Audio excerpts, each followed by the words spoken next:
the rainbow bridge of Asgard, where the booming heavens roar. You'll behold in breathless wonder the god of thunder, mighty Thor.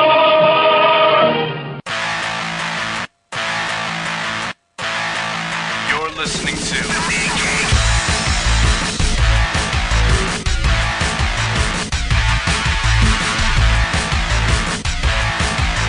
Comics Podcasting on the edge of civility.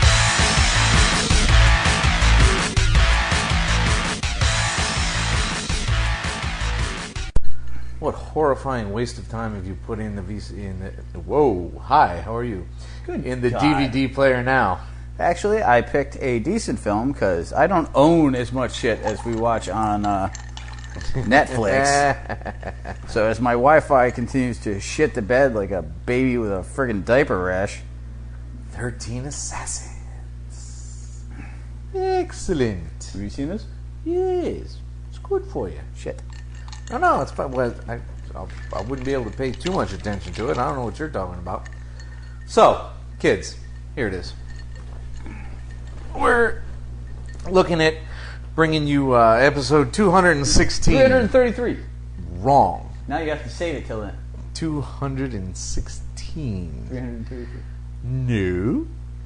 Of TMG Cast, formerly The Mean Geek, continually podcasting on the edge of civility. As always, it's me, Age, being in charge of shit. You know that? I did not know that. You did. You do now, motherfucker. And Billy Boy over here is just kind of hanging out, saying funny shit. I don't know. Whatever. Am I being phased out now that we're a kind of gentler podcast? You're going to hire some like Muppety type partner? Oh no, it's just the title, dude. It's not. It ain't the attitude. It's just the name. Oh, there you go. There's your line right there. You need to type that right now.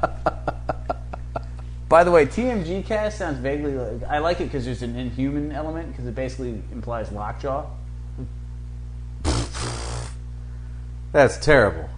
Don't ever say that again. Why not? Because it's terrible. I don't want to be associated with lockjaw. Motherfucker. It's too late now. I've changed all kinds of shit. You do these things without consulting me, and this is what happens. You don't have any real input. And this is what happens. Oh. You don't... you just want to yap, and I'll leave you to that, and I'm fine with it. That's true. I run the shit. That's true. You do all the grunt work. Yeah. You're an excellent second in command. Oh.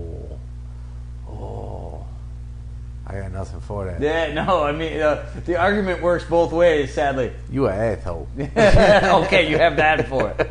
Oh, yeah, he an asshole. Anybody with a haircut like that must be an asshole. Kids, we're talking indies tonight.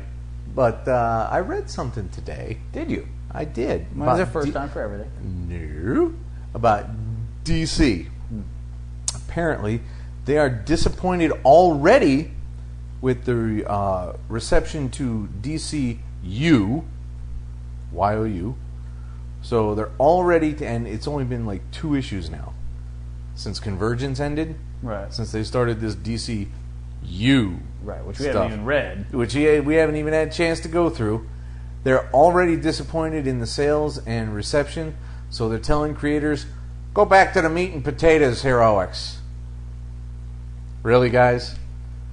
They literally said, and I hate to have these words come out of my mouth, but Bleeding Cool quoted them as saying, no more Batgirling. Batgirling? What? What does that mean?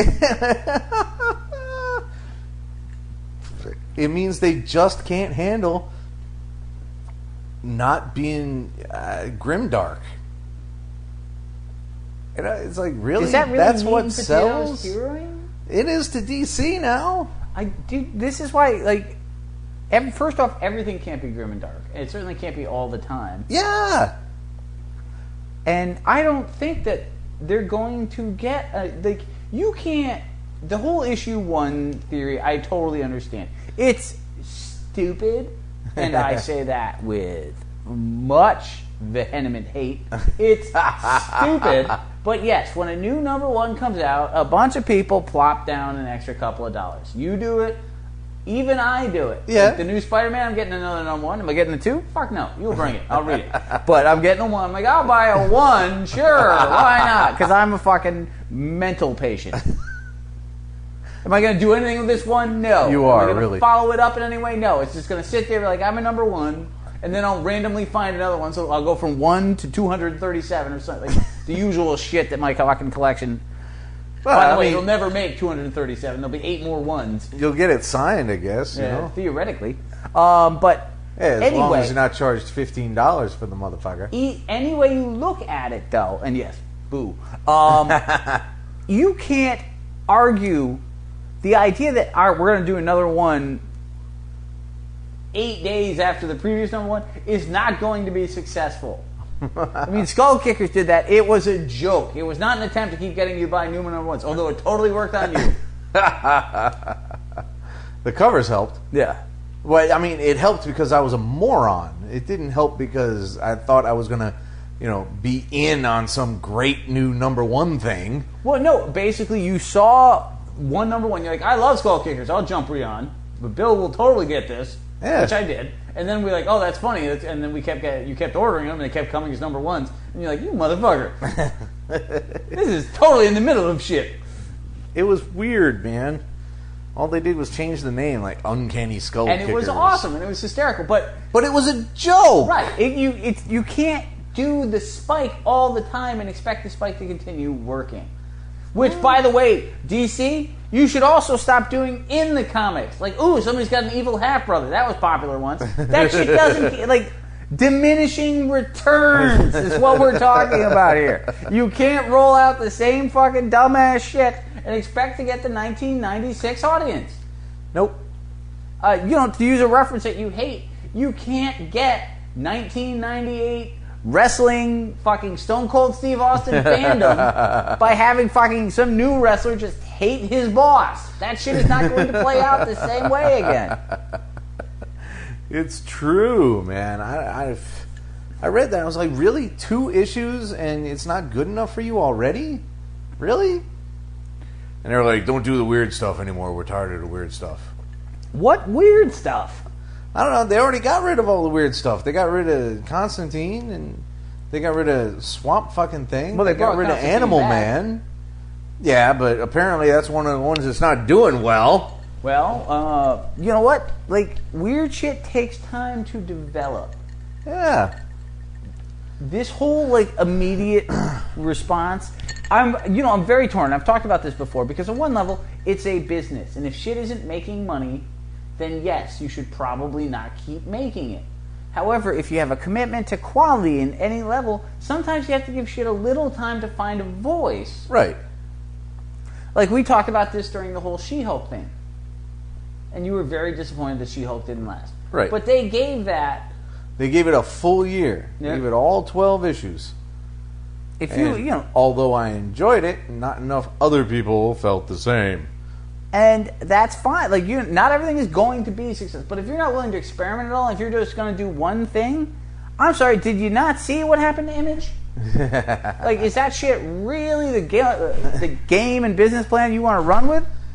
It's ridiculous. I don't agree with how they're running things at all. And, yeah, so that's the weird complainy shit. The neat different shit is tomorrow is Jack Kirby's birthday. Oh, yeah? Yeah. And how are you celebrating Jack Kirby's birthday? I'm so totally not. Why not? I'm going to work, and then I'm going home, and I'm getting drunk, and then I'm going to go see Eddie Izzard Friday night. That's how I celebrate everybody's birthday. It's like, go to work, I go home, and I get drunk. It's very basic. Yeah. Well, the Eddie Izzard thing's pretty funny. You should celebrate with a Twitter call-out box of shite for Jack Kirby's birthday. Yeah? How do we work that? Who do we give it to? Fire off. Hey, it's Jack Kirby's birthday. First one to post a Kirby cover gets a box of shite. No international tweeters, please. Yes, yeah. Usual rules apply. Those of you in East Bumblefuck, Russia. Normally East Bumblefuck I find in Arkansas, but, from the purposes of this. Yes, I'm with you. I got you. But, yeah, that'll work. I suppose. If I remember it, I'll try it.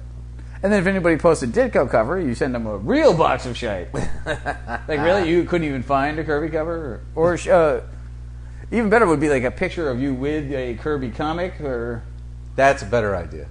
That's better. Yeah, see, it develops. You want to jump?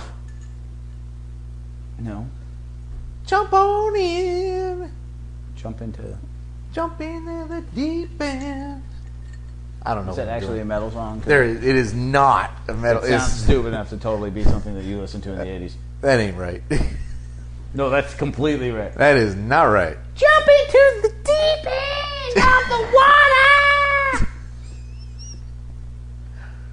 Right, so... no disagreement. Like, none. Not one. You're sitting there like, crap, I could have totally... That was a Bullet Boys single. Deep end of the water. Dude, Bullet Boys would not have done that one. That'd have been Cinderella. Rat. Out of the deep end. Maybe. Their new album comes out. How about some June independent books? June Independence. Yes, Independence from June, which makes us only 2.5 months late. But no, we only got one behind us. We're late in terms of we don't talking get them, about them. Yeah, but fuck it. Like, no one listens anyway. Like, who cares what time we come out with this shit? And now, 1978's Marvel. Yeah, like, no one fucking cares. Like, whatever. Like, make your dumb jokes. We ought to target. Pretend to be a cartoon scientist. Let's do that. Let's target a year and then read up a bunch of shit from that year and talk about that year. Let's do it right now. We're aborting the episode. Thanks, kids. Have a great night. Bless you, we're fuckers! So not doing that. We would like to talk about Brian Wood's Rebels 3, however. And that was some good stuff. Yes, it was. It has appealed to me. As a kid... 3 or 4? 3. What's in the pile? I will verify it, but I'm telling you, it's number 3. Oh, look at that. That's the number 3. Oh, look at that there. That is a 3. Well, it threw me because, like, literally the 4 storyline was 2 issues. It's like, oh, now, part 1 of... Yeah, that was a bit odd for me. Son of a bitch. Shit be short in this day and age. Just like a rebel's lifespan. So, yeah, as a kid, Seth's... I hate that name, man. Seth. It's just like you were trying to have a real name and you just stopped before you got to the rest of it. Seth. What's wrong? It's half of Shetland Pony if you exchange 2 letters.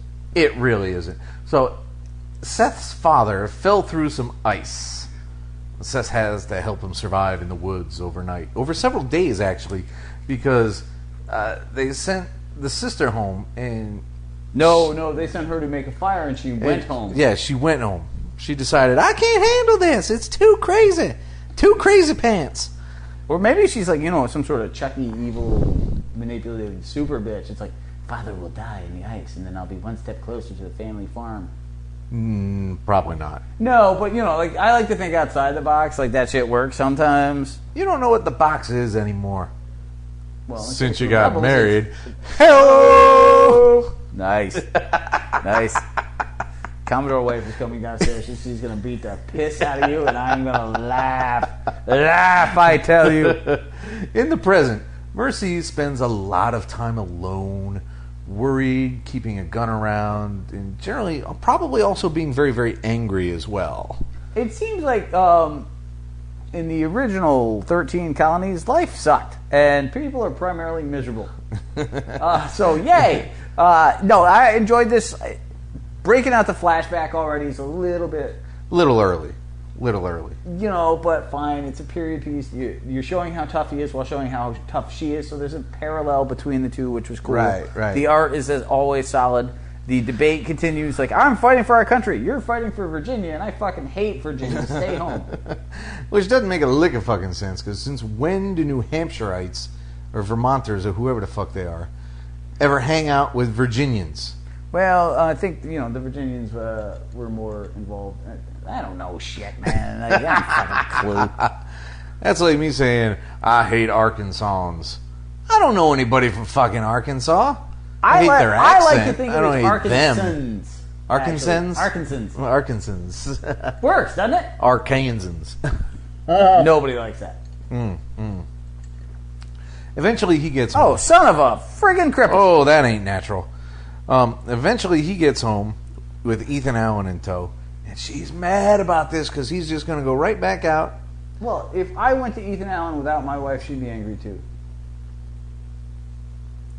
Yeah, I It's a guess. store. That's right. Yeah. Yes. Yeah, it's always bad when you have to explain the joke, but when you have to explain a pun, it makes it so much more painful. This is why people hate you. I hate you. I hate you. People love me. Well, I'm very likable.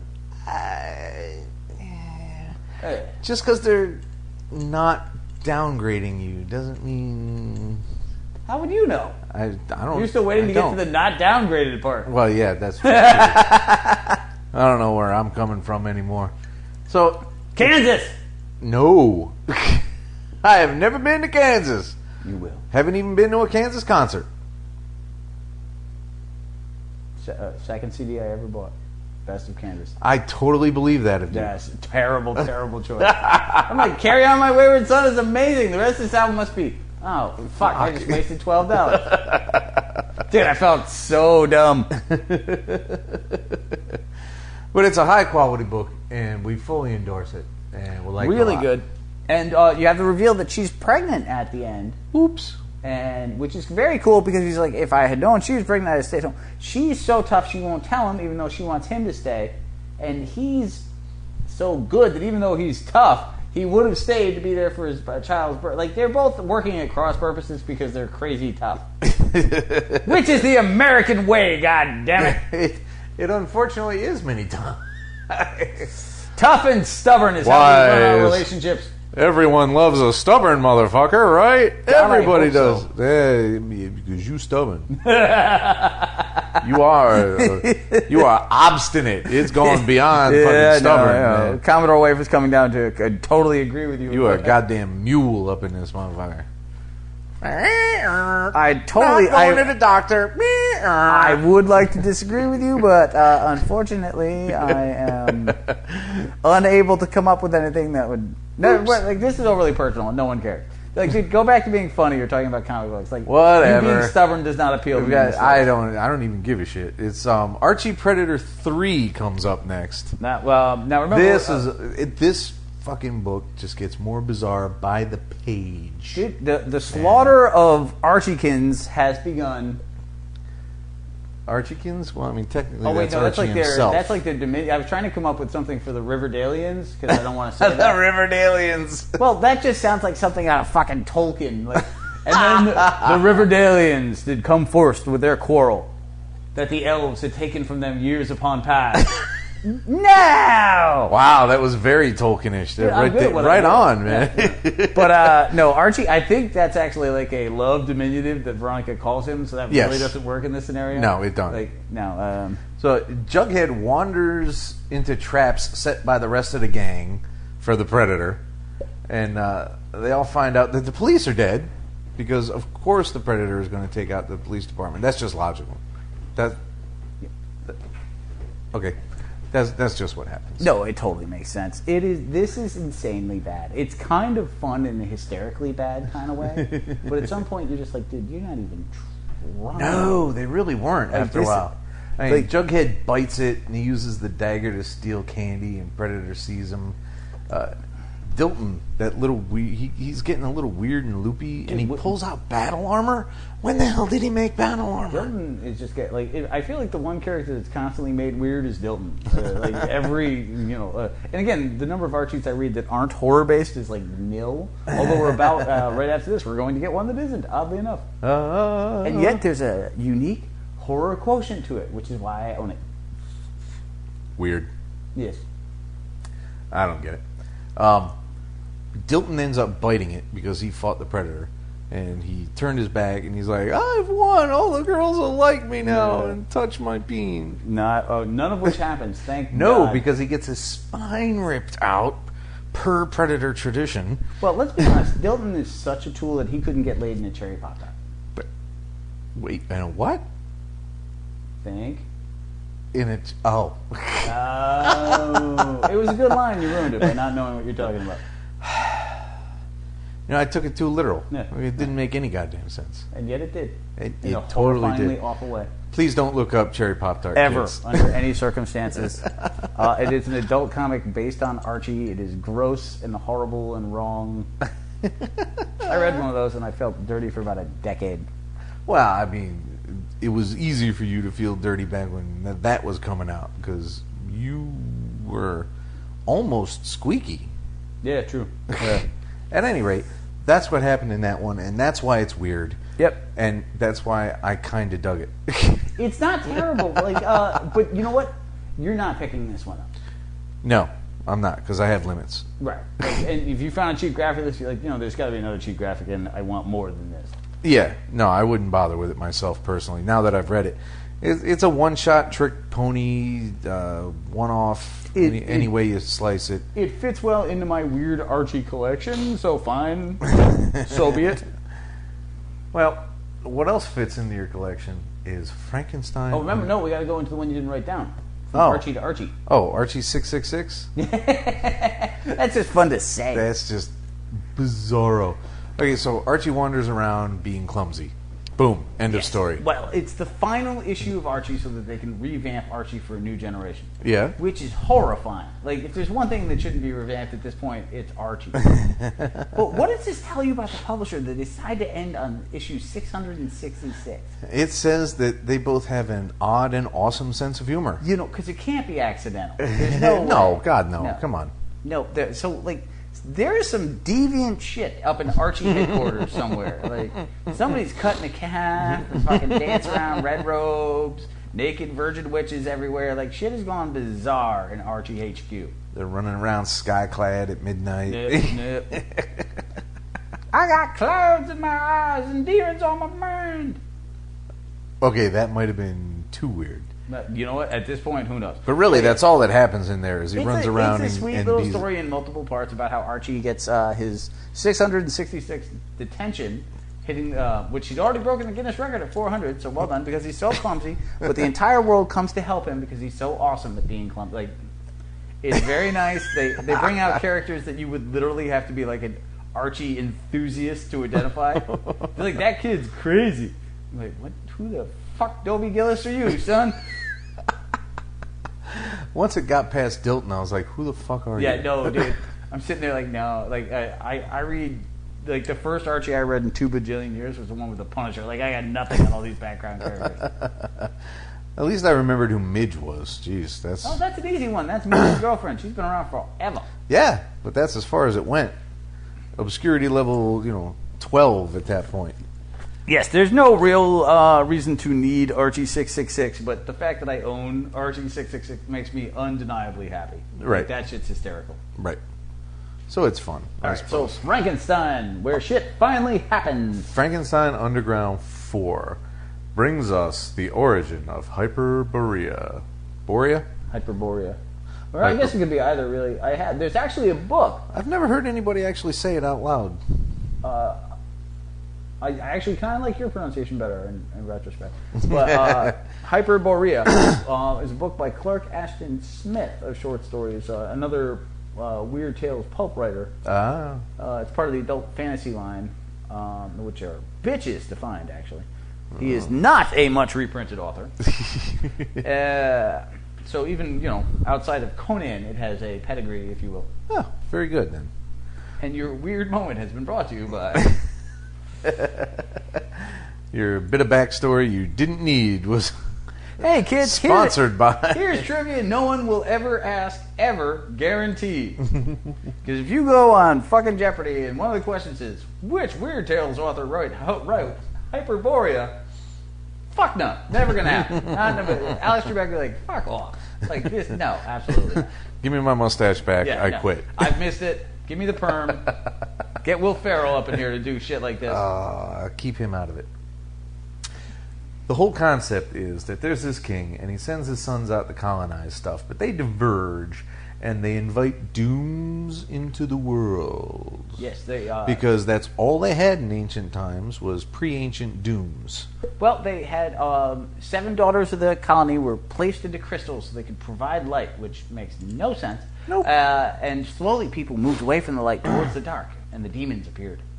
And now they're in the poor, dumbass, friggin' travelers that showed up here and got turned into half a zombie ghost thing. Yeah, the zombies told all of this to the monster because the ghosts told them. Right. But you're not. So they are slowly building into this. The William and the Doctor were apparently nice people who have slowly become asshats through the demon possession. All the while, the Doctor is investigating the Vril, which we've heard somewhere else before, haven't we? Vril is in all over the. Yeah. Yeah. It's Cowboys had that before. A couple other things. It's a concept. It's old ancient occult themes. Oh, absolutely. Always bringing out the Vril. And electricity. I love how, science could be, like 18th century science was so electricity based. Like now, It was, shit, like I can turn stuff on. Like that's it. But it's like no, because it contains the power of the human life. It's found in electricity. Well, in a very real and biological way, it is.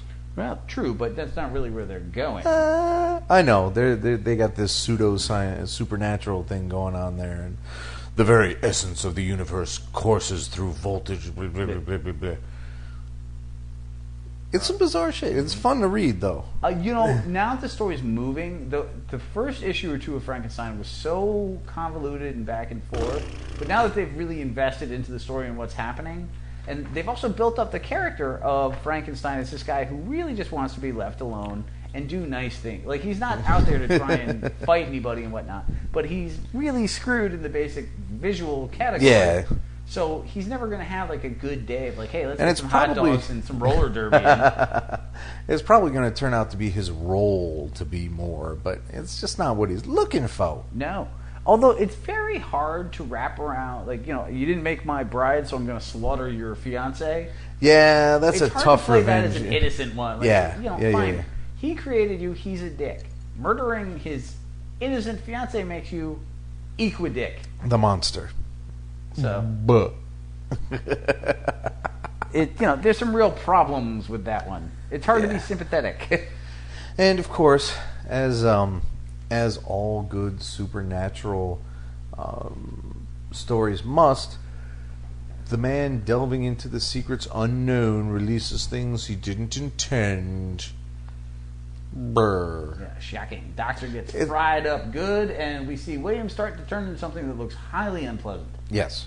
It's high quality, though, for all those cliches, however. Well, I mean, they're cliches for a reason, and obviously, when you're dealing in a period, like, you're supposed to play in that field to a degree, you know what I mean? Yeah. Like, if you were to do, like, an 18th century John McClane rogue cop, guns blazing, you'd be like, what the hell It really is this? wouldn't work. Yeah, like, I don't want to see you do that, you get Wild Wild West. Yeah. But and bah humbug to that. I don't need... bah humbug. Hate that flick, dude. Giant fucking spider. I love a good spider. No, you don't. That's so true. But I can't wait till the next one. And I'm saying that just to be dumb. Frankenstein 5. In that fashion, Vin I Diesel. mean. No. Well, Furious 5, Frankenstein 5. It just No. There's no link up there, dude. You can't see. There's no link up there. You're literally telling me you can't see Vin Diesel playing Frankenstein. At this point, he may as well. I mean, he's made a nice chunk of change with only 3 other words. Yeah, Gronk. Not Groot. Oh yeah, Gronk. Not gun. See? That's a man who can play Frankenstein. Fine, he can be the monster. Frankenstein Don't care. 5, coming to theaters probably never. More Mignola goodness is coming our way with Baltimore, Cult of the Red King, and number 2. This book is... Like, Baltimore is slowly becoming a thorn in my side at this point. Oh? Well, go ahead and do your plot then. Well, the first thing that happens is the expedition from the Frosian ship finally sets out. And this Sophia person talks with the judge, and Zoya and Winchell? I don't remember the names, dude. Churchill. Maybe. Ishel. Herschel. It's not Herschel. They walk off. The expedition comes across a cadaver that gets up and just falls apart. Just awkward. A little bit. So they get attacked by what are essentially, and I'm waiting for you to back me up on this, what are essentially Dementors. Yes, very close. Yep. Baltimore's group beds down for the night because they're in a whole other different part of the world. And Zoya seems to be exerting some kind of influence on Childress. That's what the guy's name was. On Childress, who attacks Baltimore and takes off. They eventually find Father Stanislaus, who is supposed to give them some information, but he's possessed. Okay, so there's some cool things that happen in this book, and I enjoyed aspects of it. I thought the other team with the shovel guy fighting the Dementors, which is perfect for them, by the way, was pretty cool. And when they were like basically clawing his face off, you're like, no, that looks unpleasant. And then when they discover fire will stop them, and they're like, we'll be safe now. And one of the guys is like, that does not seem likely. I'm like, all right, that dude makes sense. Like, we'll burn everything if we have to. Yeah. Not everything, dude. Come I don't on. see all four of us getting out of this room, dude. I don't care how much fucking shmoo you try to burn there, buddy. So there are pieces that I really like. Baltimore has become a middling to side character in his own book. Yeah, that is true. On top of which, there's all these weird relationships that have no basis from where they came. We literally went from Baltimore walking the earth like Kane in Kung Fu to Baltimore and his wacky buddies. And there wasn't a move. It's not like now I gather my friends. One day he's walking alone, and then boom, the next issue, tons of buddies. It's Seven Samurai, for fuck's sake. Yeah, Baltimore buddies. Collect them all. It's one of those things where you buy an egg and you open it and you get one of various Baltimore buddies or an evil vampire figure. And there's the chase vampire that's in gold trim or some stupid shit. Like Kinder Treats? Exactly. But I feel like Baltimore had the potential to really get interesting. And some of the one-shots weren't great. No, that's true, too. But I like the character a lot. And this, now, like, he's still tougher than everybody else, and he's still bald. He's still got a fucked up scar. Bald. But this doesn't feel like bald. Like, when he does do something, like, when he's sitting there, like, no, we're going to watch this. She's obviously a witch, and we're not going to save him yet. All right, that felt like Baltimore. Like, we're going to see what they do before we actually help someone. That's ice cold and horrible, sir. You are Lord Baltimore. And totally in character. Exactly. But for the most part, he's barely in these damn things. Yeah, he really is. It's kind of weird. And I don't have a feel for any other characters because they haven't been around. Yeah. I'm with you. Like, see it. Nobody chowed down on this dude. Okay, that's his character arc. Not eaten yet. Well, in the last series, that was the entire arc. Oh, he's here, and he got eaten. All right, that happened in the first half of the first issue, for God's sake. Yeah, and they're like, oh, and then they spent like hours memorializing the dude. You're like, we don't know who this guy is, man. I feel bad that anybody gets eaten by a witch monster thingamabobber. However, saving a girl who's half a witch, but I don't know his name. Smitty. Oh no, not Smitty. Was it Smitty? No. I think it could have been.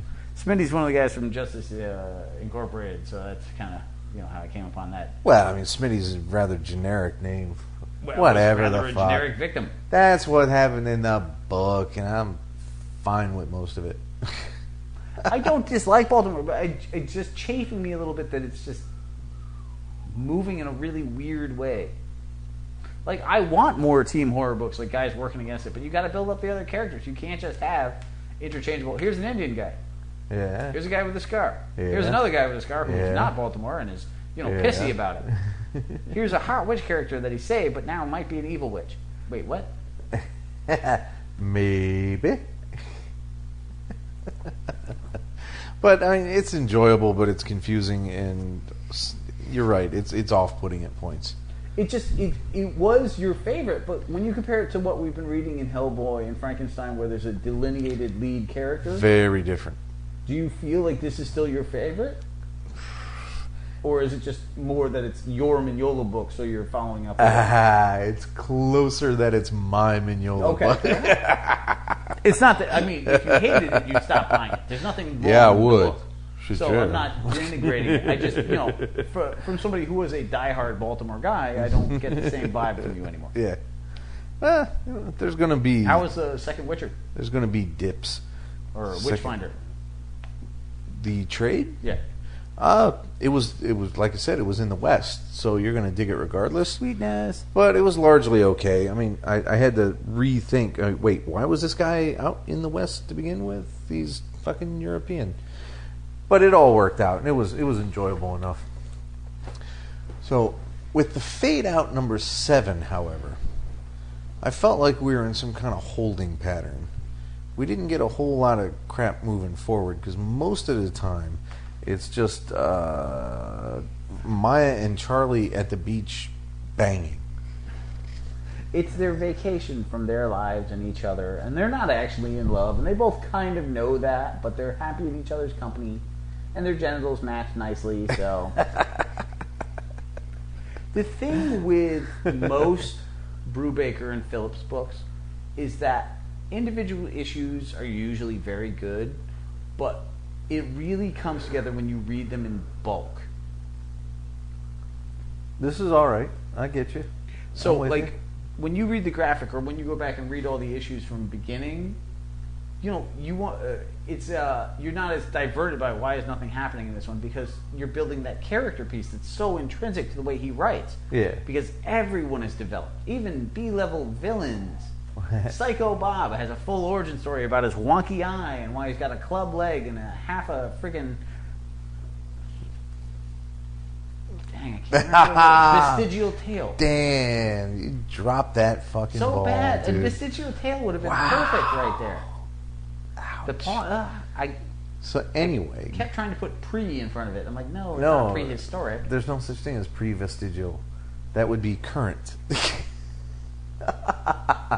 No, pre-vestigial would mean has a tail. Oh, yes. Charlie goes to a bar where Gil picks a fight. Shocking. Oh, you imagine that. Gil picking a fucking fight.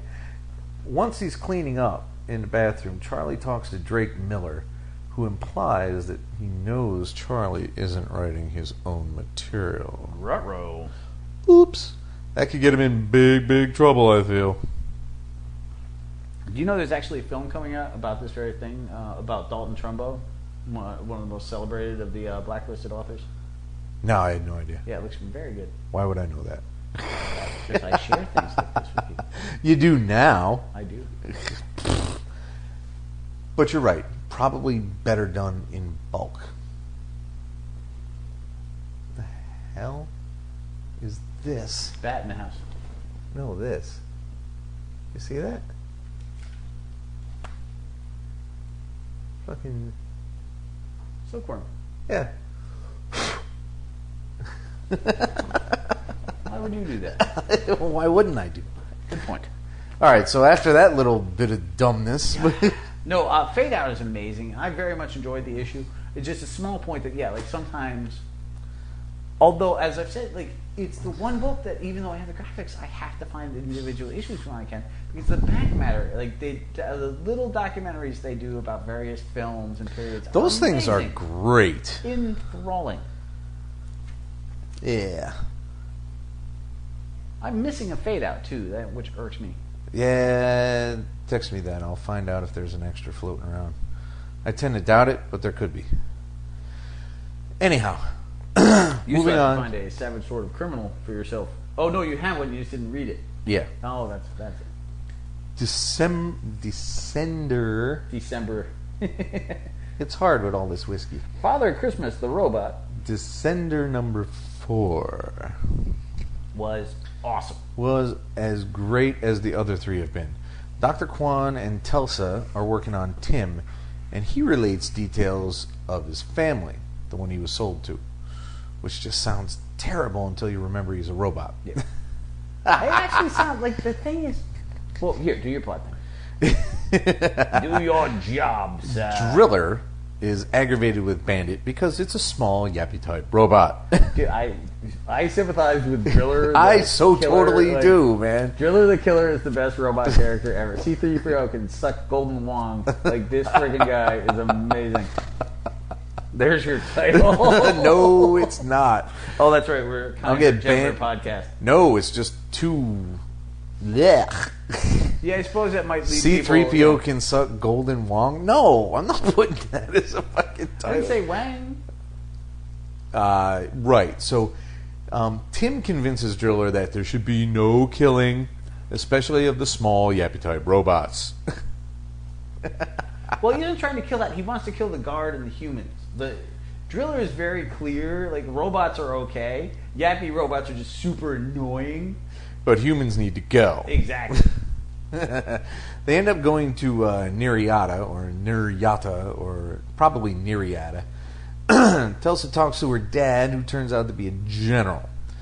We find that her mother was killed by the harvesters, so she has a vested interest in the outcome of why Tim appears to have all the hallmarks of a harvester device. Quan talks to her about Tim's dreams, but in the middle of it all, they're intercepted by scrappers, boarded, and finally overwhelmed. Wow. Now, before I start talking about my points, Yes? I want to ask you, because one of the I don't have points. one of the graphics that you purchased Yeah? was Jeff Lemire's Lemire's? Trillium. Oh, you bought Trillion. I didn't see that one. No, I got that off of Amazon. Never mind. Okay, but you bought Animal Man. Animal Man. Yep. What were your thoughts on that? It's a pretty good horror book, but it's an incredibly gross horror book. Okay. And what were your thoughts on Trillion in its entirety? Trillium, I haven't quite finished yet. Okay. I got 2 more issues. It's a reasonably okay science fiction book that Because you I really like the one that you that bought I- to experiment. absolutely despise the art. However, Yeah, so that was it. no, it's a pretty competent sci-fi one. Of all of them, I can't speak. I've never Never been able could. to speak. It's never worked. No. Not properly. Of all of them, Descender, I think, is probably the best. Descender's amazing. Like, Descender, the point I'm trying to make is that, okay, it's interesting that those were, you know, you're seeing a sliding scale, but the more science fiction he goes, the more impressive he seems to be. Mm-hmm. But at this point, like, if this guy, this is pretty much a first issue buy for you in the immediate future based on the way he's building. Oh, you mean any Any project Concurrent he does, Lemire you're books. going to at least try one issue of until you see some dogs in a row. Yeah. That's all I'm trying to make Yeah. a point of. And that's why I was curious you're taking the other one, because you really like Trillium, Yep. at least the beginning. And this is amazing. In 4 issues, he has developed not only personalities to every character, with the possible exception of Sluggo the Guard, Sluggo the guard. but he's also built relationships within those Right. characters. Yes. And Everything is incredibly well thought out. And they're stereotypical, like, oh, I'm the overly professional female captain, you're the dorky scientist who, you know, but nobody is played to type. Like, you have her half dressed in her bedroom when the scientist comes in. She's beautiful. He's the decent looking nerdy scientist out of Stargate. Whatever. There's no sexual tension. There's no, like, play at him staring at her and her giving him a hard time. Right. It's not falling into predictable patterns. Which is good, because there's plenty of those in comics. And then she's playing the robot by telling Tim that they'll find his brother, who he believes was off planet, but she reveals to Quan, who's like, why, you know, I thought no one survived. 2 shuttles got off, but they blew up and nobody made it. Uh-oh. So, but the way it's done, you're like, oh, she is, like, didn't you think she was serious about helping him till Yeah. you got to that sentence? Uh-huh. You're like, oh, you are a dick. This is an incredibly well-written book. The art is great. And I'm sorry, Yappy the fucking toy dog robot and Driller the Killer are amazing. They're a great pair. And Driller deciding to kill or not to kill is the best broken English talking ever, and I included a Bizarro book in that. It's so much fun. Like, you and don't buy it's high quality. statues or figures anymore, but if they made a driller robot... I might. Yeah, exactly. I totally might. Invisible Republic 4 comes up next. This book is getting talky. Way talky. Bab, the reporter, Croger Bab, totally bad name. I think it's Croger. Croger, like Roger with a C. Because I don't think Kroger... I mean, that's just... I think it's Kroger because, like... You know, it like, might be. Croger is too sounding to live. Dude, literally, if you had the news on and, like, now reporting Croger Bab, you'd be like, click. I don't give a shit what he has to say. I'll come back for the weather girl, but no, Croger Bab... I'd hate Kroger even more. Yeah. See? It's whatever. He interrupts a reporter's spot on TV and gets sent to the hospital. In flashback, we see Maya try to steal honey before some terrorist bomb explodes in the marketplace. The apiary, however, takes pity upon her and offers her a job and convinces her that, I'll figure out your indenture contract. I'll get it figured out. I'll get you released from it. You'll work for us. It'll be fine. Okay. But back in the hospital, Bab is a gigantic douche to the medical personnel. And the reporter brings Bab his bag full of the memoirs of McWussabubba. McDermott? Something? McBride. That's what it was. He's ostensibly one of the important characters in this book, and we can't remember his name. Well, here's the thing. I love the reporter taking over because Croger Bab is one of the worst characters ever. Like, he is not a great human being. He's man. a shitty reporter. He stumbled into something, and like you're not rooting for this guy. You don't care. There's nothing likable about him. Nope. You're not remotely thinking he's good enough to pull anything off. He's an awful character. But the thing is, like, McBride was made out to be a really interesting character, and they go on. They have this interview with one of the planet's historians or past politicians, somebody who has personal knowledge of the guy. Right. And there's a lot of things talked about that sound interesting. Yeah, the backstory of the moon itself is pretty neat. But what's like when you remove McBride and like now we're focusing on this girl becoming a beekeeper? I don't give a ruby red fuck about beekeeping. Well, I mean, they end up... Things go badly, I'm sure. Well, no, it's not so much that they go badly as they take a quick left, and they suddenly become incredibly important to the goings on. The beekeepers? Yeah. Is there some rapiness? No. Okay. No. They're gay, actually. Oh, intriguing. So, but and nicely, they don't make a big goddamn deal of it. that is cool. And there's things that I like. Like there's little things of good writing in this book. It's just not really maintaining my interest. Like there's been way too much Bab. Yeah. McBride is a crazy interesting character who's barely in the damn thing anymore. Yeah. And the girl they haven't developed at all. No, they've gone nowhere with Maya. Right. And I don't care. Like, which is bizarre because she's on so many fucking pages. Right. If she's a lead character, you're doing a poor job. Right. If she's not the lead character, get to the lead fucking character. And if it's Croger, fuck off. But at the same time, there's little moments when they talk about the power of the guild. And like you're like, okay, that's intriguing. If the guilds are so powerful, like... that's an interesting worldview. Like, you know, are we getting back to like old school fantasy, thieves guild, beggars guild, like, you know what I mean, where guilds have real power? Yeah. Like the beekeeping guild, like how, like some serious industrial union thing going on. Right, there. because when you think beekeeper guild, you're not thinking power ever. Under any No, not really.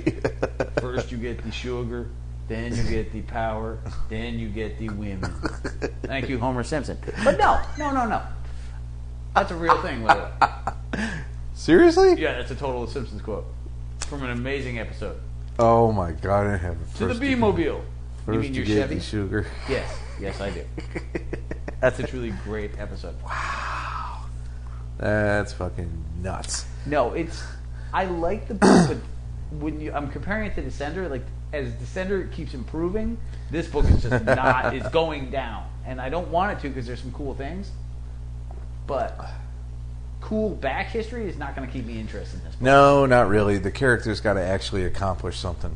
That's at one point or another. They got to get involved. I don't know your feelings on this. I don't think we're at the point where you're considering dropping it. Not yet. I'm thinking if there were a budgetary restraint suddenly come up, this book would be right on the chopping block. Pretty close. Yeah. Just like Cluster was.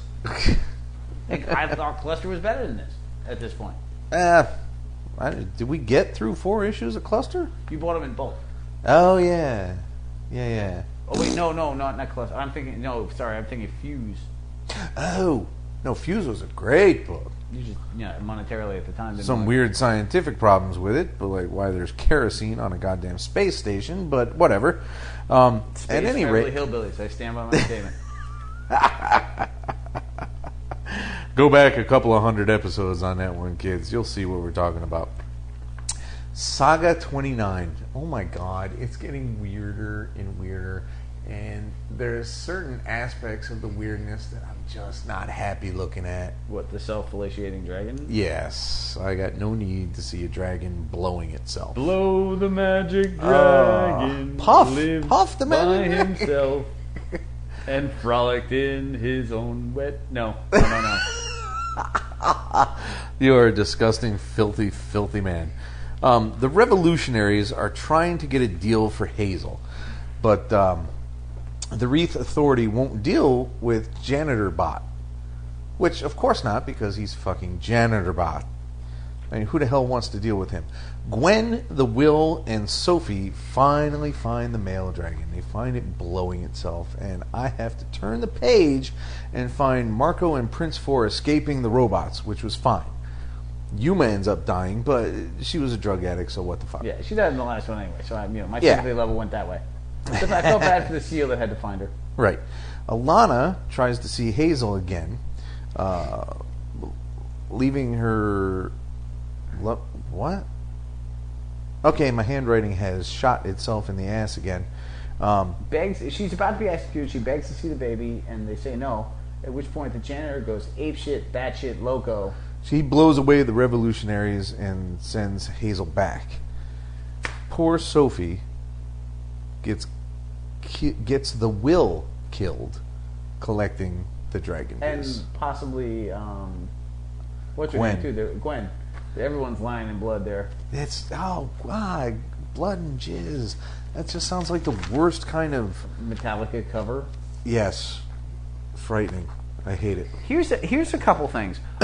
First off, let's not also forget that the Prince Robot gets blown to crap by his own computer terminal. Yeah. So, now they got to deal with everything's falling apart. It's a huge saga. So a lot has to happen. My only real problem with this issue, I love this issue in that a lot happened and everything's moving forward. Right. So far, the Will and Space Bounty Hunters are the wussiest things ever. None of them accomplish shit other than getting slaughtered. In this universe, they are not used to what I am used to Space Bounty Hunters being. There were 3 Space Bounty Hunters so far in this. None of them have accomplished their goals. The first one was a spider chick. She got slaughtered in the first issue. Yep. Her ex-boyfriend went down about 7 later. Yep. He's still in the hospital at this point. And now his brother or sister. I apologize, but it's drawn in a way that, it's kind of throw that difficulty in some panels. There's a bit of androgyny there. Yeah, fair enough. Gets friggin' snapped in two in her very first fight. Yeah, so it doesn't seem to be a vocation that you want to really get into. Yeah. It must be very, very, very lucrative. Dude, because Zuckus could drop these guys. But here's my real problem: is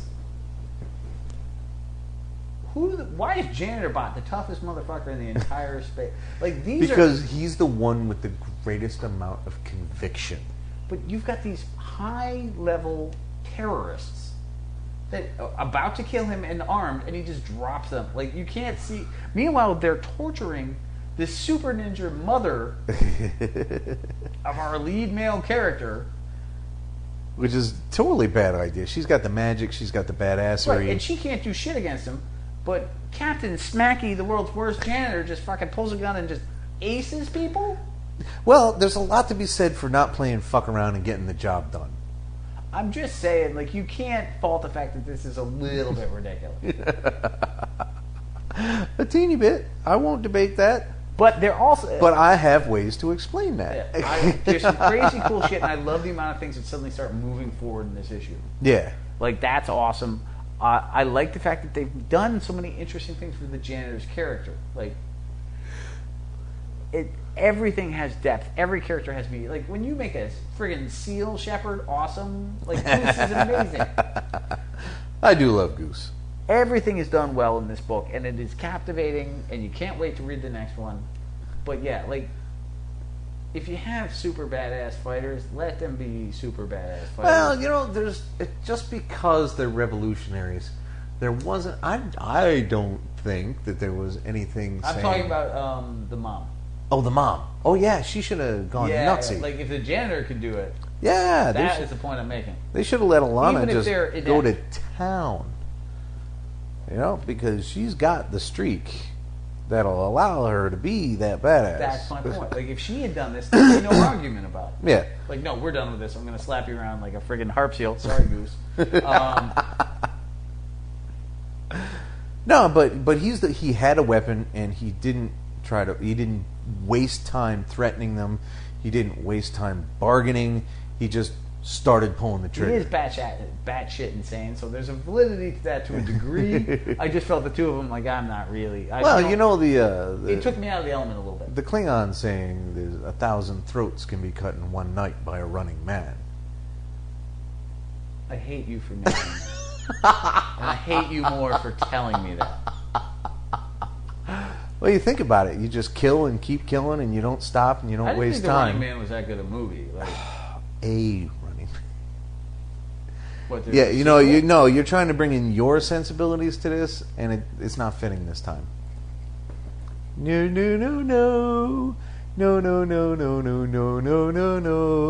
This is the worst part. Like, no one has a clue what you're doing right now. Well, Bill is pretending to run, and it looked like a very $6 million man thing right there. No. Anyway, it's a great book, Pot, which brings us to yet more books. We're actually going to end off an episode without a major downturn, I think. Really? What do we got left? Maybe. We got Manifest Destiny 15, which has yet to disappoint us for more than a few pages at a time. Yeah, it slowed down a little bit, but at one point, but it was still awesome, and now it's amazing. Yeah, several men are hanged for desertion, etc., cowardice, wonk wonk, to reinforce the discipline. Let me see this, because I think once again, Meriwether picks a fight with the biggest idiot, which is always a mistake, but and I guess at some point, piss out of him. With Fricky, the giant roided out motherfucker. And he gets his ass handed to him. It's frightening how badly he gets beaten. But the point is that he's going to stand up. The hangings are from the previous. Are they? Yeah. Okay. Fine. I'll show you a little hint, because this keeps happening to you. If it's in black print, it's this weird doctor nerd character. Oh yeah, If he's it's in writing red down print, things that have already exactly. occurred. Yeah. Like there are two. It's done exactly the same way. Also, he writes in cursive, and Meriwether apparently has to write in black print. Hate reading cursive in a comic book. Dude, I hate reading cursive in life. Like, I don't use it anymore. Like, my handwriting looks vaguely like I set my balls on fire before I started to write shit down. But now, Fezrin, the demon owl mutant thing, best freaking Muppet ever. He starts speaking, noting that, oh yeah, by the way, his bite is venomous. Just so you guys know. And the crew are infected. Just so you know. Well, just the one guy that wants to friggin', like, who's not too happy with, like, that is the best bird ever. But you know what? It can all be cured by the bird pissing on it. Just so you know. He just wants to share his goodness with the world. Yeah, that's what it is. It's basically like they crossed Big Bird with Yoda with George Carlin. It's amazing. At some point, Ms. Boniface expresses yet more disapproval because that's the only way she communicates is in levels of disapproval. I believe she also taps her foot a lot. Like, they don't show that, but I just have a feeling. It's like, You think maybe? arms crossed. Like, I'm sorry, I need the bathroom. Not a pleasant moment. Fezrin leads the group to his village, noting the taken man sheets from the last episode where the giant bird thing took him away. Turns out it's not a member of Fezrin's race. It's just a whole nother gigantic, fucking nasty, horrifying bird. I'm not even sure it's a bird. It flies and it eats dudes. Yeah. No, he's gone forever, apparently. This is what Fezrin says. But maybe he is, maybe he ain't. Fezrin's people, however, aren't going to eat Charbonneau. Dude, that's a filthy sandwich right there. Like, I mean, I have never been a, venomous owl bird Muppet thing that pees health. But eating a filthy Frenchman just does not seem all that tempting. Eating a filthy Frenchman. This book is so amazingly insane. Like, it's so high quality, and nobody is fucking talking about it. I don't understand it. I look forward Nobody to this talks book about it every day. Every month, I'm like, tell me this one has a copy of this in it. Dude, when it's not there, I'm like, damn it. It's one of the first things I look for. Yeah. I mean, the first one I looked for was friggin' Satellite Sam, just like, is it over? Like, how are they ending this? And it's like, oh, barely. Super.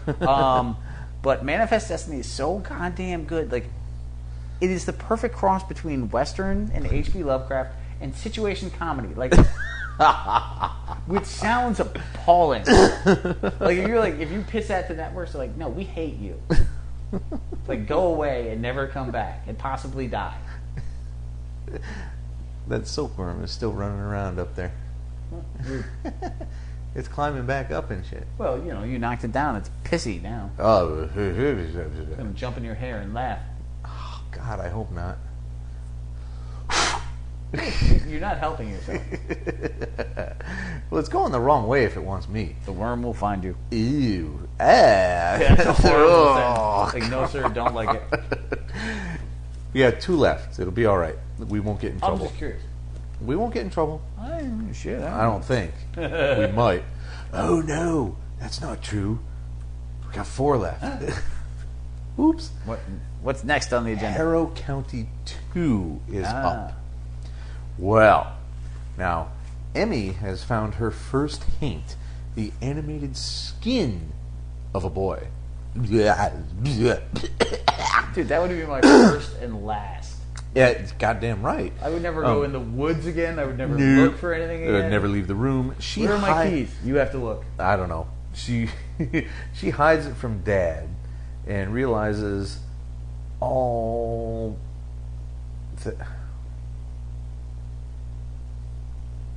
Oh, I'm going to edit that. Good choice. Because my writing is just so fucking poor. I try to do this quickly, doing other things, and it never works out. I got to focus. Type, man. You're better on the computer anyway. She hides it from Dad and realizes then that all her thorn and bramble wounds have mysteriously healed. She has a dream that the 2 women are found inside a tree, one old and rotten. This book is a little bit disgusting. It's disgusting. The haint tells her what's happening at the real tree on their land. Ain't got a man. And it's talk about her. And that can't be good. Townsfolk are coming. Emmy runs away, and in the woods she stumbles into Bernice, Her best friend. her acquaintance. I don't know about best friend. Dude, she lives in the middle of nowhere. It's the only friends that she has. Probably. Who tells her that the townsfolk are looking for her. Bernice takes her to an old, forgotten cemetery. This does not seem like it's going to end well. This is not going to end well. You've already read it, haven't you? Of course I have. And it doesn't go. It goes badly. Yeah, dude, I've never been a possible demon witch child coming back from, hell. Yeah, but talking animated sacks of empty flesh are not something I'm going to befriend and throw in my sock drawer. There's no room in your sock drawer. You have There's a lot tons of of room in socks. my sock drawer. What are You're you a talking crazy about? sock hoarder. No, it's my underwear drawer that has room. Okay, I do refuse to discuss your underwear. Man has to have limits. I am a pundit. You're a what? I don't know. I made it up. A pundit, not a pundit. Well, no, I made it up because I'm not at all a pundit. I punned that, and I punned this, and I punned it earlier. Oh, you're killing me with this. Killing me. What is your take on animated empty boys? They make me slightly uncomfortable. It's a cool book. Like, it is not. It's not like Revival or some of the other horror books pulling me right into it yet. Yeah. It is southern and mysterious. And that's not a criticism. It feels like a southern horror story. You know what I mean? Not gothic, just deep south. Yeah. You know, it's slower moving. It's legitimately creepy. I like the art. Unlike Witches, I can tell what's going on. I'm not miserable. Yeah, Witches had a hard time. Jock was not, I feel, at his peak. You know what? It looked great in one sense, but Jock's style is hard. Like, Jock does an action scene, it's hard to tell what's what. Right. And that's what, you know, when you're drawing But this everything is in much black cleaner. and, Everything's much more obvious. And you can say what you want about the expressionism of the artist and blah, blah, blah, blah, blah, but I need to tell what's going on. Yeah, you know what? I am not sitting there with a magnifying glass studying the pages. All right? Is Jock a better artist than this guy? Yes, you could make that argument. Some people, other people might go another way. I don't give a rat's ass. I care about, like, if I open it and fucking try to read it, can I tell what's going on? Yes. And I can here, couldn't really there. Pretty clear. I think that this is going to be pretty interesting. It's moving at a nice pace, don't get me wrong, but it's slow. It's not, you know, handing everything right away. Right. But I'm not totally engrossed in it yet either. But it's also only issue 2. Absolutely. So. I'm not, like I said, but I'm not like, oh my God. Some books by issue 2, you're like, I can't wait for issue 3. Right. I am intrigued what's going to happen next, but it's not going to be like pulled to the front of the pile. Yeah. Like, say, Manifest Destiny. See, I work the reverse. When I organize a pile, if I organize a pile, I try to end on a high note. That makes sense, actually. And I do try to hold some things in reserve, but there's a couple that I definitely move right to the forefront. Like, no, I want to read it. Like fucking Velvet. Like, yeah, like I'm not, yeah. Actually, I have saved Velvet to the very last. Like, damn, yeah. Here's my after dinner mitt of awesome spineless. And also, I don't want after dinner mitt of There's awesome your title. spineless. But I think about what I'm certain is a bad book coming, and I'm like, I don't want to do it. It's over in book after book. It's like, oh, that's still coming. Yeah, no, I've definitely screwed myself and left a pile of monkey shit that I got to work through simultaneously. Anyhow, so it's a quality book, but we're not sure where we're going just yet. But enjoying it. Yes. So in War Stories 9, Rachel, the German refugee child, actually decides that, you know what, my life is ending. I'm going to seduce Gerhard. Not the most challenging task that she set herself. You wouldn't think so, because she's thinking, you know, he's better than being brutalized by a bunch of Russians. This is at least her choice. Yeah. Then he decides that he can't do it, A, because she's 15, and B, because she's got an idealized view of him, so he has to pull out his own atrocities and let her know that she is still going for the wrong. No, it's war. We're all horrible. Right. In the middle of all that, though, they're attacked by, oh my God, the Russians. Mom asks Gerhard to kill the kids rather than allow the capture. And from a practical standpoint of avoiding brutalization, because they're going to shoot him in the head when they're done with him anyway. It is a logical That choice. does seem smarter. It seems somewhat cold, but it also seems the smarter, more merciful way to go. So, a German patrol saves them, however, updating them on the turns of the war. They get a ride to Pilov and separate, Rachel closing the story later in life. It is just like, I feel like more and more there's an anticlimactic feel to some of these stories. Well, you know, Which, of course, is my life realistic. is not going to end on a crescendo. I'll tell you that. Yeah, but nobody's buying that damn comic either. We don't know that yet. Oh, we do. Oh. Tech Jedi, the comic book, is not forthcoming anytime soon. Well, I could pay somebody to write it. I ain't writing this shit. We've seen what my writing is.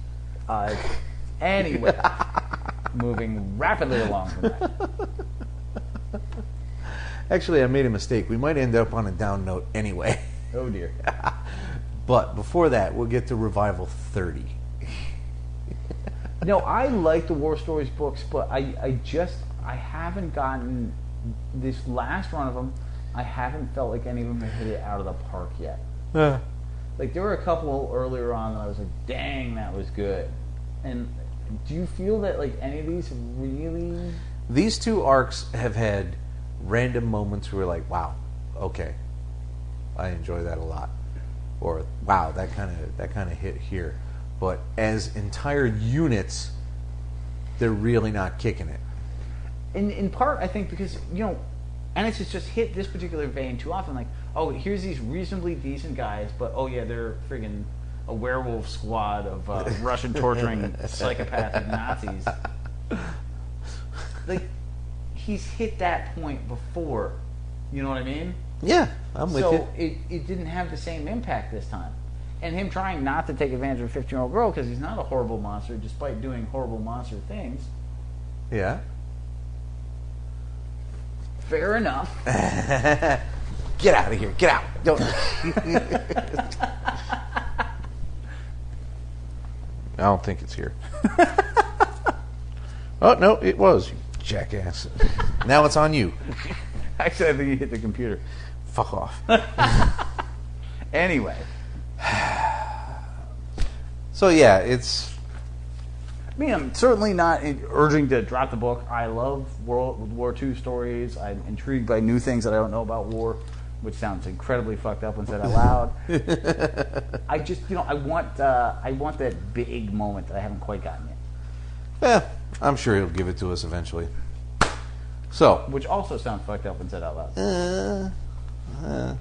So, in Revival 30, I wrote it down a lot about Revival 30, yo. A lot happened in Revival 30. A whole lot. The Revival world is evolving at like a rapid every pace. fucking page was something different. Well, because nothing has happened in so long. Like, everything before the explosion slowed down. Now shit is suddenly speeding up in every storyline. And so, in the wake of last issue's bomb, Wysaw is given a military governor. Blaine and Mother Czech, if you remember the Czech brothers. Yep. They kind of connect and work with the Hunters of the Beast, a group with personnel like Skullblade 89 and Saint of Pussy. Yeah, Jesus. Which are just totally like chat room names. And are you kidding me with this? Fucking great. For Trolls God's with guns. sake. At the farm, a shmoo finally gets captured. Dude, weren't you a little disappointed? Like, I always thought of this shit Yeah. as more ethereal. Like, if it Yeah. was this big cloud thing you just drop a net on, wouldn't somebody notice it in the fucking woods the whole time anyway? Yeah. Especially in that area, there's lots of hunters. Somebody would have shot that. I mean, fucker. obviously, he knows what he's writing. I just was guessing at a bunch of shit. But I never thought you could just drop a net on the motherfucker and catch it. I wouldn't have thought so. I figured it was far more supernatural than that. Yeah. Martha, M, goes to May Tao's funeral, but the family is just having a party because they think she'll revive. Yep. Which is not, strictly speaking, a bad bet in that town, but they have no actual evidence to go with it. It may have looked a lot younger to me, or... Little bit. The governor has uncovered plans from Holt's place. Remember that crazy old bastard? Oh, yeah. That detail the hunter's tunnels. Ooh. The general, Dana, and M all converge on the assholes at once. You also have the sheriff trying to reveal some dark secret about her mother's death to his daughter, who doesn't want to hear it, and all the revivals that have been captured chatting amongst themselves in their cells about how they're never getting free. There's a lot of cool shit going on. Yeah. The book is pretty goddamn dense and pretty goddamn good. Yeah. So, unless you've got any more feelings. No, I mean, it was a solid, strong issue. Everything is moving along at a cool pace. I love Blaine, getting back to his cocky psychopathic self is pretty awesome. I know you hate that character, but the wussy sidekick playing is nowhere near as much fun as this. That was dude. annoying, is what it was. And then the fact that they're hunting him, trying to find out what he does know, like how do you whittle the shit out of that guy's lunatic mind? It's not possible. So we're counting down. We're almost there. Big Man Plans 3. Wow. This thing gets harsher and harsher every single page, and I'm not so sure I'm with it anymore. So yeah, I'm not so sure I'm with this book anymore, man. There's only one left, so there's no real option on it, but holy Christ, this shit is harsh. It is the bleakest, miserable book we have ever read. Like, and I don't keep saying that month after month, and we keep finding worse and worse books. No, dude, this book blows Men of Wrath away with pure, unadulterated misery. Vileness. A vile dwarf destroys vile people while on fire. Like, that's it. That's all you need to know. It looks great and horrible at the same time. Right. Well, I mean, you get a guy like fucking Powell, who is just channeling Bernie Wrightson up in here. He does so much really well, like, and he's able to get points of beauty and points of pure filth, Utter filth. like that double page of the burnt dwarf holding a gun surrounded by corpses. That's amazingly good. That's high quality art right there. If you wanted to ever look at that again, you could have a print of that and not feel remotely bad about it. Am I right? Yeah. At the same time, don't ever want to look at that again. Nope. Like, plot wise, I'm not even certain I want to talk about it because of that opening sequence. We're done. Like, it's awful. It's unrelentingly bleak. You get to revisit Vietnam shortly, where you find out like he's better than everybody else. Yeah, he wipes out an entire squad for a war crime that I'm not even going to bother mentioning because it's so nasty. He goes to the home of the nurse who took care of him in the orphanage or juvie or whatever it was, and he beats his childhood bullies with lead pipe. When he gets better from the beating in the parking lot, he goes to his aunt's convalescent home to kill her and his cousin rather gruesomely. And by gruesome, I mean he leaves her alive. Shit. He just drives her insane by torturing his cousin. And then he goes to the sheriff with 2 freshly dug up corpses, who we find out are our major plot point in the next issue, which is the final one, thank fuck. And if you thought this was bleak, wait till the next one. Because, goddamn. I'm going to get, like, I will hold on to it. If I met Powell, I'd have him sign it. It looks great. But goddamn. I can't envision a world where I'm going to be like, hey, let me pull that out and reread it. Not friggin' likely, man. Not at all. So let's end the night with Shadow 100. 48 pages of Chaykin, Frankevilla, and various other monstrously great creators on all of their own takes on the Shadow. We open with Frankevilla's, which I was kind of surprised he even did with all that fucking cover money he's making. You know what it is, honestly? Is I mean, I have no idea. But my theory is, like, think about Black Beetle. Like, this guy loves the Shadow. Yeah. So he probably took the opportunity. That's what I'm saying. Specifically made time to say, look, fellas, I know you want the cover for Space Hound 36, but I need to do Shadow. There's a lot done here. They are all very, like, it's basically 5 short stories. Frankevilla does a classic radio station one about a guy torturing his ex-partners to death with and then ending on a bleak note that's amazing. Victor Gischler does one about a crooked cop ripping off a poker game, which was interesting. Chaykin has one in which he makes fun of comics because that's what that man does. Just a modern day version of what he's been doing all along with the Shadow. And then you have one in which the Shadow takes 6 stories. Sorry, I forgot about the one in which the Shadow takes on Orson Welles. Yeah, I was like, really? We're going all the way over there with that? It was clever and fun, but it didn't have the impact of the other stories. Then you have one about the Shadow recruiting a guy who knows a bunch of criminals but keeps not venturing out on plans because they're all kind of dicks. And then you have an amazing Matt Wagner variation on the Hunter Rose. Yeah, wave. it was very Devil by the Deed. It's followed the same motif in the storytelling there. Very documentary based, like great art with Told entirely in caption boxes. Exactly. I love this. I love the fact that you've totally embraced the Shadow. I cannot wait for Cullen Bunn. Well, I ain't Shadow gonna 1. lie. I read a lot of Shadow stuff that while I didn't find it to be poor, Have you the stories they were putting out, I just didn't give a shit. Have you really read a lot of Shadow stuff though? Because there's not really a lot out Of there. the recent stuff we've been buying the last couple of years that has come out new, I have been less than impressed. Well, you loved the Matt Wagner one. Yeah, but it's Matt fucking Wagner. And then the Chaykin one, you started liking, the plot went nowhere. Yeah. And that's really I was the kind of only like, two. Whatever.